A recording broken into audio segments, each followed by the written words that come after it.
Guys, there is literally only 2 days left for you to get the limited edition Vamp Law Ross tees. Real talk, these are going to be gone at midnight on October the 31st, so make sure that you get yours. Hit that link in description or the merch shelf below, or go to traplaw.com. It's all good, baby. Thanks so much to everybody that copped one so far, and I hope you enjoy the video. Peace. So this is backstage underneath the arena in Phoenix where you just performed. He is mad. He is mad. 2016, what a time to be alive.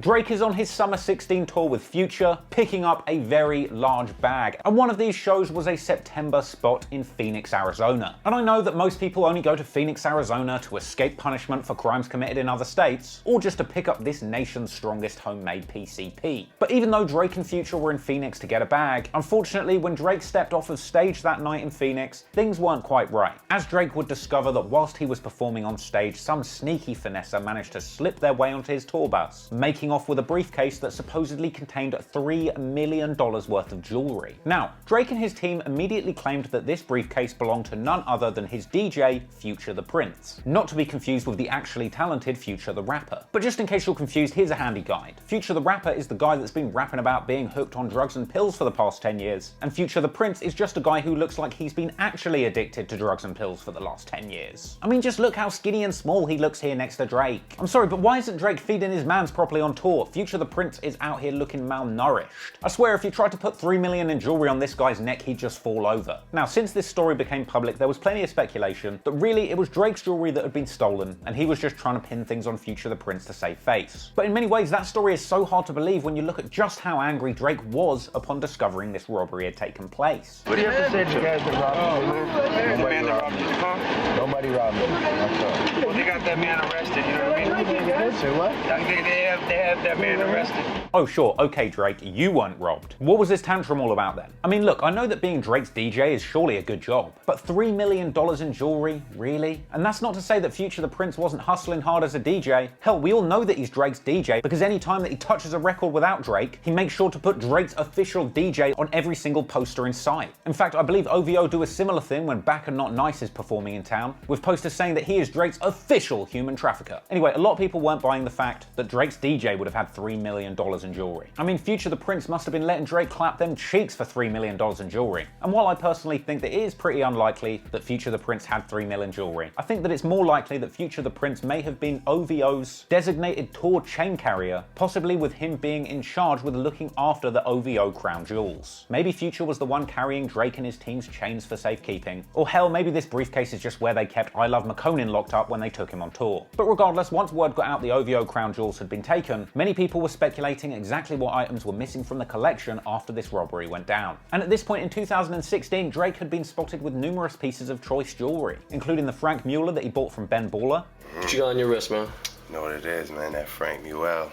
Time will tell. A ton of OVO owl chains that Drake has been known to buy for his crew. In fact, story goes, Drake copped so many of these custom OVO owl chains for his boys that he ended up getting sued by the original designer of that OVO owl. But fortunately going on to winning court on the basis that that owl design was in the public domain, having already appeared in Egyptian hieroglyphics thousands of years earlier. My god, I didn't know Drake was a time-traveling culture vulture too. Anyway, speaking of coming back from the future to steal ideas, another choice piece of jewelry that may have gone missing this day came from Future the Rapper himself, who after the release of What a Time to Be Alive, him and Drake's joint project, ended up gifting Drizzy a massive OVO ring piece that a grateful Drake immediately squeezed his tight little pinky into. But of course, the real masterpiece in the OVO jewelry vault at this point was the enormous O chain. Now I'm guessing this O chain stands for OVO and not zero, the amount of respect I have for Drake. But I've got to admit that this thing is an absolute beast. I mean, this thing's such an impressive O that it makes King Von's pathetic little O block chain look like a goddamn Cheerios pendant. Drake was actually seen wearing this monstrosity of a neck extender in his Nardwuar interview. In fact, I actually heard that when Drake's OVO artists try and run away from their contracts, Drake just uses this chain as a lasso to catch them and pull them right back in. But jewelry aside, we of course know what was really in that briefcase that Drake was so upset about losing. It was of course the the Almanac, that magical document that this Biff Tannen motherfucker has been using to dominate the rap game for the past 11 years with. Because no matter what happens, he seems to make every single right move, stealing every single up-and-coming artist's hot song and sucking the life out of their career like the rap game Count Dracula. So anyway, with all of these potentially valuable items in that case, one begins to wonder who on earth will be out to steal OVO's crown jewels. Of course, when it comes to who would have wanted Drake robbed of all his jewelry, the list of suspects is as long as a track list for one of Drake's albums. But no sooner than finding out that the jewels were gone, and TMZ had leaked the video of Drake having a tantrum, the lost gems and the person who had stolen them were very quickly found. So, old chap, who was responsible for the great OVO heist? Meek Mill? Pusha T? Perhaps Birdman on an inside job to get back those royalty checks? Oh no, it turns out it was just some guy called Travion King. Yes, it turned out that after all of this, the mastermind who had made off with the OVO crown jewels was none other than a man named Travion King, who the Associated Press described as a homeless janitor. Funny, that's probably what they'll be calling Blueface after another year of not touring. Really though, in spectacular fashion, only a couple of days after this heist was masterminded, the mastermind himself was caught pretty red-handed. Police just nabbed the guy who apparently jacked a suitcase stacked with jewelry off of Drake's tour bus. This is Travion King. He was arrested on ASU's campus with the briefcase in hand. According to police, King has done work for Talking Stick Arena in the past, but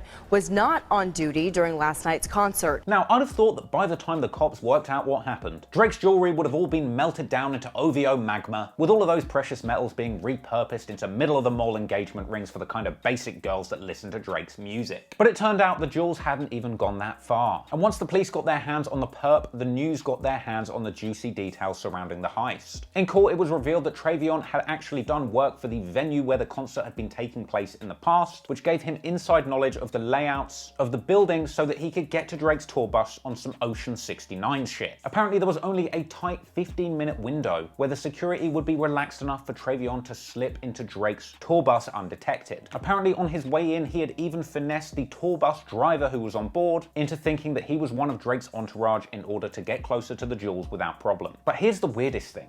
After pulling off this heist, this dude didn't lay low in the safe house, or even go and celebrate hitting this big lick by popping bottles in the club. No, he instead headed to the local ASU college campus, where he slipped past security on some Jason Bourne shit once again, whilst wearing these stolen OVO chains. Travion King supposedly talked his way past Drake's tour bus driver, said he was with the entourage. That's how he got access to the jewelry. Then he came here to the ASU Barrett campus, where it's all secured. Somehow he slipped past the original perimeter, got back to the front desk at one of the dorms and talked his way in there as well, convincing the whole way apparently. King found the front desk and, according to ASU police, charmed his way past the security person who was only supposed to let students through.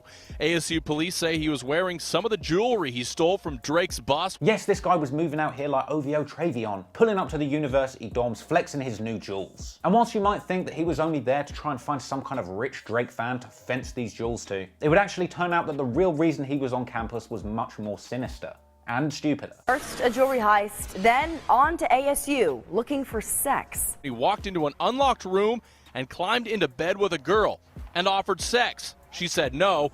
That girl's dorm neighbor told us what happened.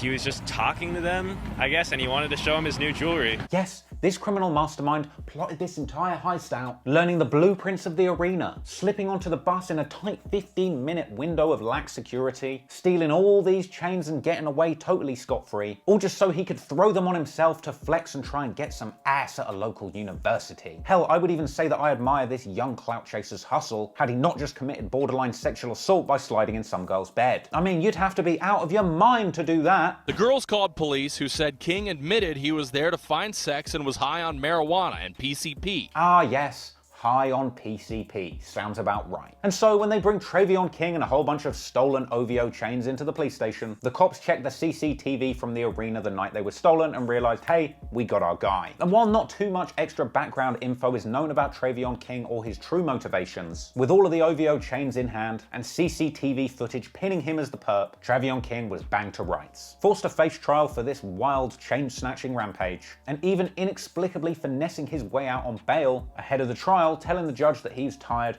and that he needs to go to work. Meantime, King also talked his way out of jail. I'm just trying to go home. I'm tired.